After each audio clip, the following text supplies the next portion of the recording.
बिहार के जितने भी हमारे राष्ट्रीय पदाधिकारी हैं सभी लोगों की एक बैठक आज थी।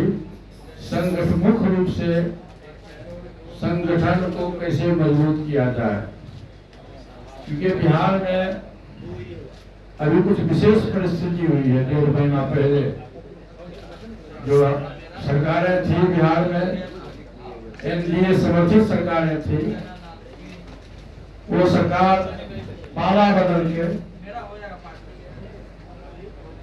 दूसरे दल में चला गया। लोग वोट लिया एनडीए का और सरकार बनाने के लिए दूसरे दल में गया। जो शुरू से बिहार के बारे में लोग कहता था कि बिहार में लॉ एंड ऑर्डर नहीं है। 2005 तक बिहार की स्थिति बहुत बदतर थी। पूरे देश से कोई बिजनेसमैन व्यापार करने बिहार में नहीं आता था। आज एनडीए गठबंधन को छोड़ के कुछ लोग उसके गोद में चले गए। केंद्र में हमारी सरकार है, एनडीए की सरकार है और बहुत ही ताकत के साथ हमारी सरकार है। और हमारे जो मुखिया हैं, देश के प्रधानमंत्री हैं परम आदरणीय नरेंद्र मोदी जी, उनके मुकाबले में शायद कोई नहीं है। लोग सपना देख रहा है कि 2024 का जो चुनाव होगा तो 2024 के चुनाव में हम देश के प्रधानमंत्री बन जाएंगे। मुझको लगता है कि लोग शायद पकाओ सपना देख रहा है, जैसा सपना कि हमारे चिराग पासवान जी देखा करते थे कि विधानसभा के चुनाव में कुछ लोगों ने कहा कि मैं सपना देखा हो कि तुम बिहार का मुख्यमंत्री बन जाओ, तो वो पार्टी तोड़ के अलग हो गई। आज बेचारे की क्या दुर्गति है सबको पता है। उसी तरह बिहार में जो एनडीए गठबंधन को छोड़ के दूसरे दल में गए हैं, उनकी भी दुर्गति वही होने वाली है 2024 के चुनाव के बाद। और मैं तो समझता हूं कि 2024 के चुनाव के पूर्व ही बिहार सरकार ध्वस्त हो जाए, क्योंकि जिस दिन शपथ ग्रहण हुआ है उस दिन से संजोग खराब है बिहार सरकार। उस दिन से कुछ न कुछ घटनाएं घट रही है। बिहार सरकार का लॉ मिनिस्टर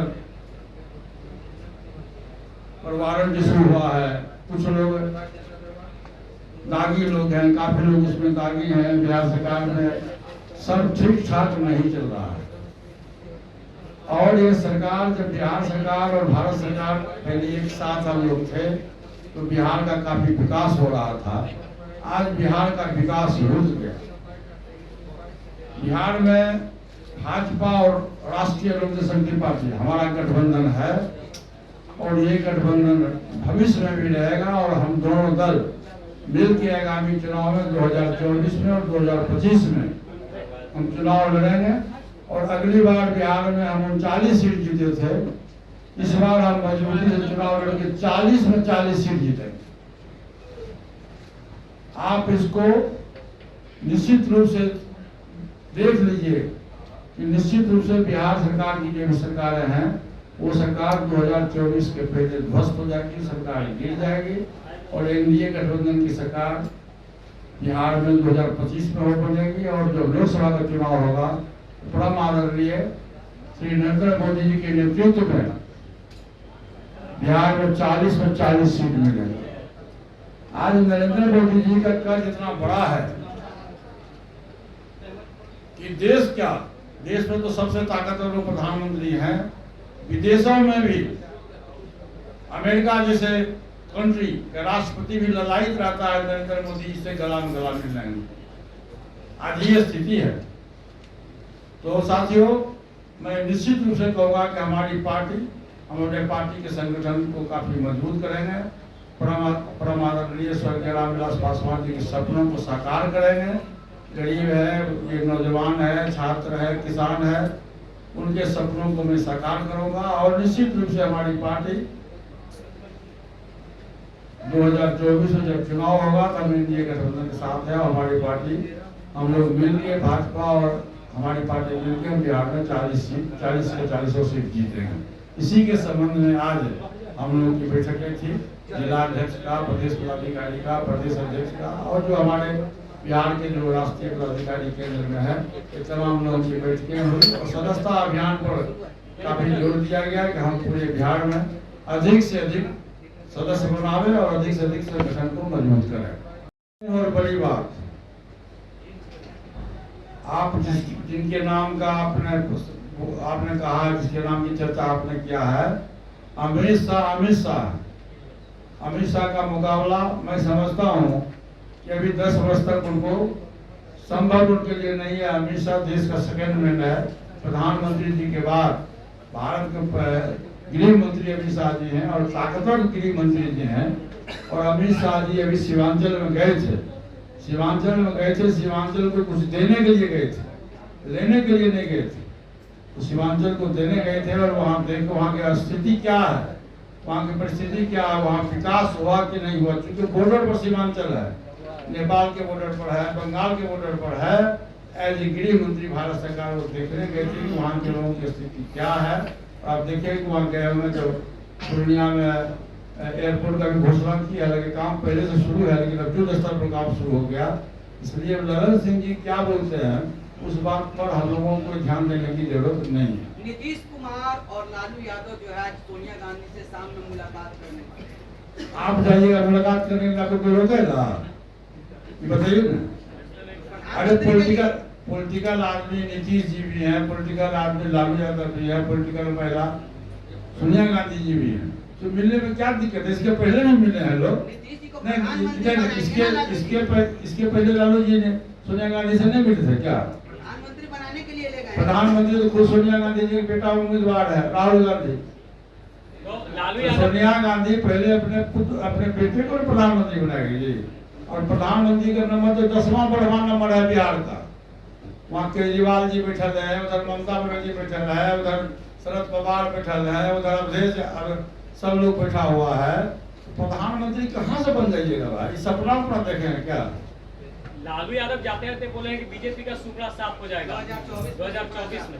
अच्छा, 2014 से सुपड़ा साफ कर रहे हैं लोग और सबका सुपड़ा साफ हो रहा है। बीजेपी आगे जा रही है, विश्व का सबसे बड़ी पार्टी हो गया बीजेपी।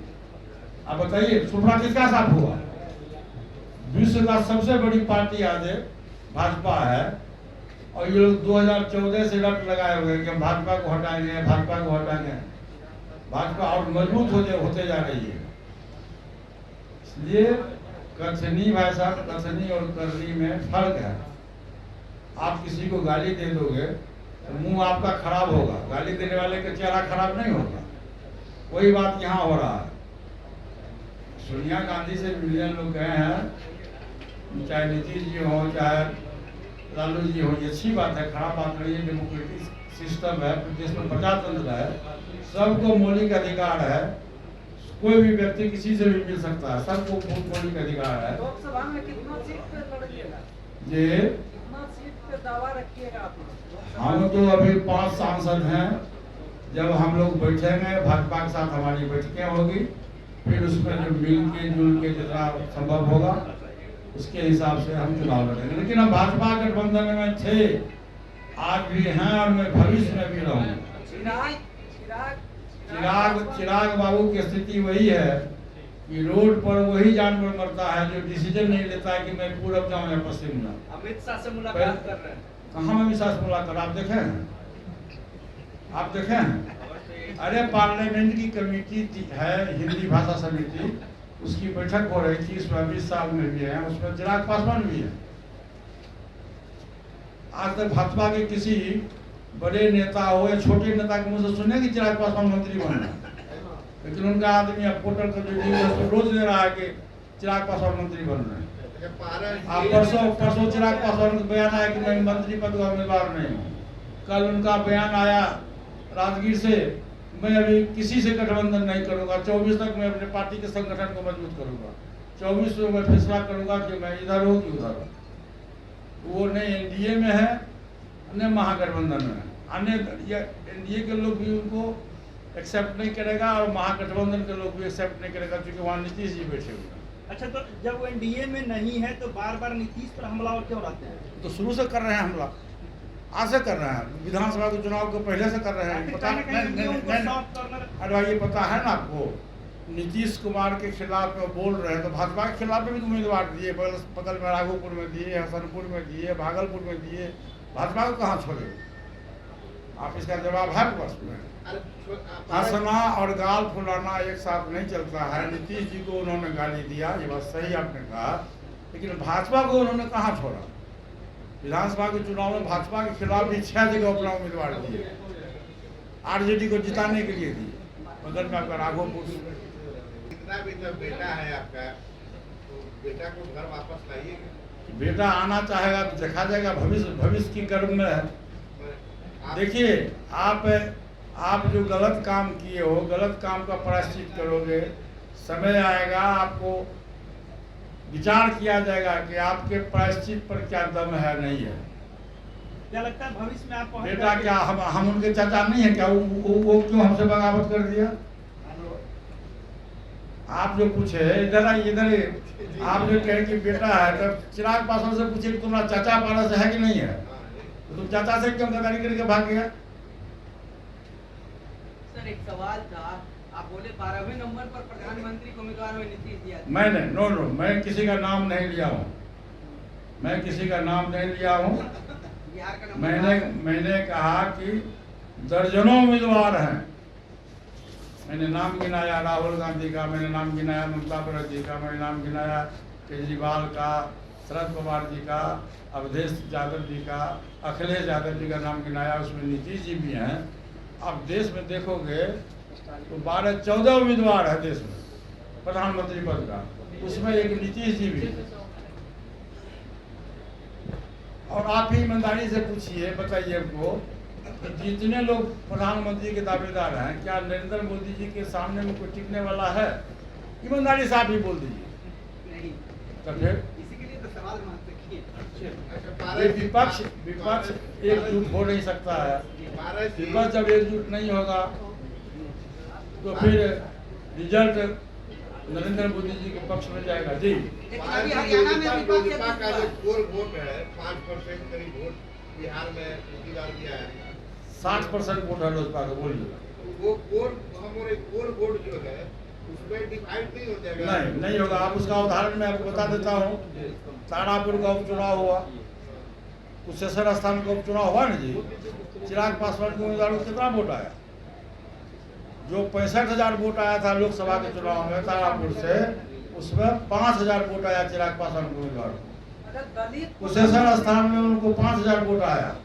अभी जो विधान परिषद का चुनाव हुआ है, सबसे अधिक बिहार में सबसे अधिक वोट है औरंगाबाद में है, पासवान वोट एमएलसी के चुनाव में, और वहाँ उनको 19 वोट आया। अच्छा, क्या चाहते हैं आपकी देश का प्रधानमंत्री, अगला प्रधानमंत्री जो हो दलित हो? मैं चाहता हूँ दलित अभी उस नंबर पर नहीं है। अभी दलित के कोई बड़े लीडर ऐसा नहीं है जो प्रधानमंत्री पद के दावेदार हों, और देश में सबसे अच्छा और सुयोग्य प्रधानमंत्री नरेंद्र मोदी जी हैं, और दोबारे भी वही इस देश के प्रधानमंत्री हों। अच्छा, बिहार में अगर दलित मुख्यमंत्री की 2024 में बात आती है तो पशुपति पारस उसको सपोर्ट करेंगे? 24 में तो लोकसभा का चुनाव है। 25 में क्या होगा ये किसी ने देखा है? पहले 24 के इंतजार करिए, 24 के बाद 25 का फैसला होगा। बिहार में भी 2 सीटों पे उपचुनाव है, आपकी पार्टी का हम एनडीए गठबंधन के साथ हैं, एनडीए गठबंधन के साथ हैं।